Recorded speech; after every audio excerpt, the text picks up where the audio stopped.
My name is Tritt, and I've been teaching probably around 25 years, but truthfully have not got a really accurate count on it because I have taught in so many different locations in the nation. I grew up in Boulder, Colorado, went to college in Lincoln, Nebraska. I have taught in Lincoln, in St. Paul, Minnesota, in Minneapolis, Minnesota, in Austin, Texas, and in Kansas City. Right now I teach AP Spanish and a pre-AP Spanish class at Blue Valley West High School in the Blue Valley School District.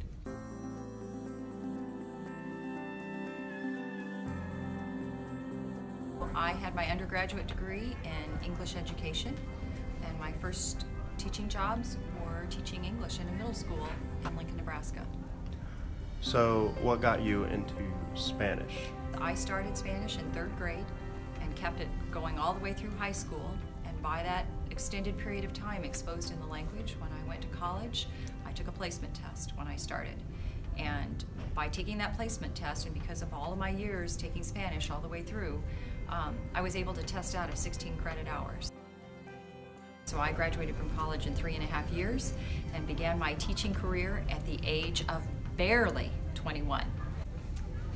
Well, certainly there are the ones that come with learning your classroom management strategies and just the hours that it will take to formulate and pull together lesson plans, and the need to be absolutely reflective about your teaching, because the growth comes in the reflection afterwards, where you can go back and say, "Oop, that didn't go so well, but I can tweak it and make it better," or "Yes, this was really good, and why?"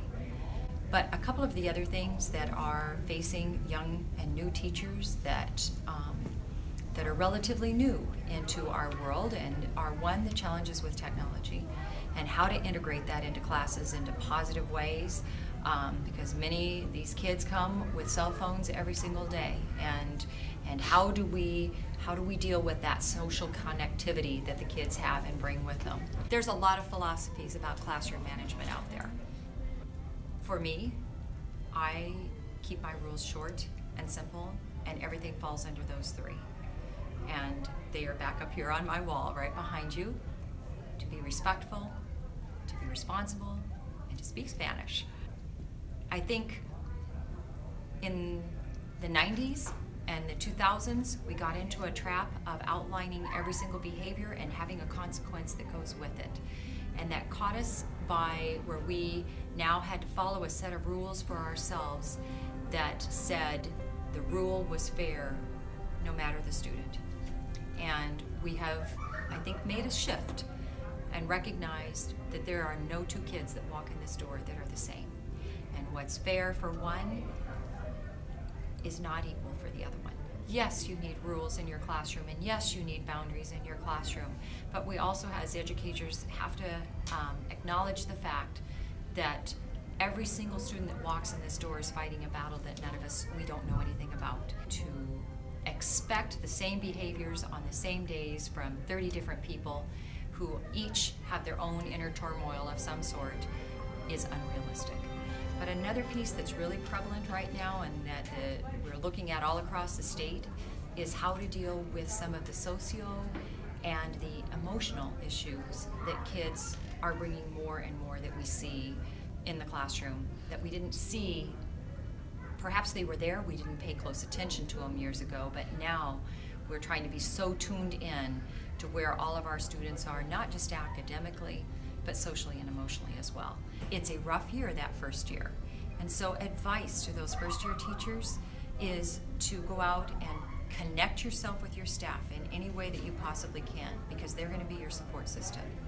Another way is get yourself involved. Be it in the simplest way, some sort of activity in which way you can invest yourself in the school community, being a timer at a basketball game, being a judge at a debate tournament, but find some way to invest yourself in that community so that you develop that rich family association that will help hold you up that first year too.